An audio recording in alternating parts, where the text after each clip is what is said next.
highlight of this year for me was meeting with the Reverend Graham Long, the pastor and CEO at the Wayside Chapel here in Sydney's King's Cross. And we met for the interview that's going to be published in the upcoming December SVA Consulting Quarterly. And what really stood out for me and what Graham said was when we were talking about the big problems that we have in society that we need to solve. And Graham said, and I want to quote him, "Here we're not interested at all in solving problems. I don't want you to be a problem that I have to fix. I want you to be a person that I can meet. And I think if we meet, you'll change and so will I." And I saw how, so often I can diminish others with my perception, with how I think, and that can be part of the problem. So it was a great insight for me.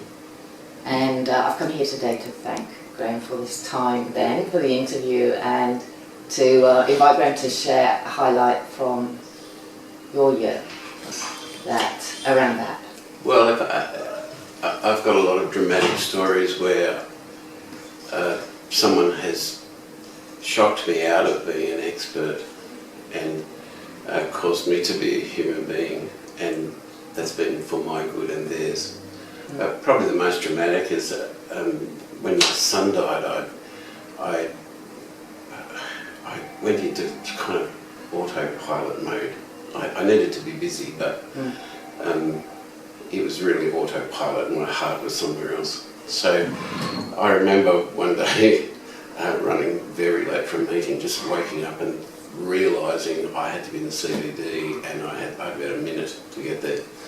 So I shot down the stairs and I shot towards the front door, and there's a really shabby homeless guy standing in the way and he wasn't going to let me past, so I moved one way and he moved the other, and he wasn't going to let me by. So I started rifling around for $1 or $2 because that fixes everything around here, and he wasn't interested. So I ended up right face to face with this quite shabby fellow who had a really goofy look on his face. So we were face to face, and then he threw his arms around me and he kissed me on the side of the face and whispered in my ear, "That's from your son." Well, you can't be an expert at a time like that. That was just him and me. And that shocked me. Instead of a shabby old man, I met Gary, and it made me realise that love was everywhere to be found and everywhere in need of me. And it brought my heart back into my work. That's a bit of a highlight. There are many more stories a little bit like that, so it's a kind of a daily thing where I know if I leave here more alive at the end of the day, and I mostly do.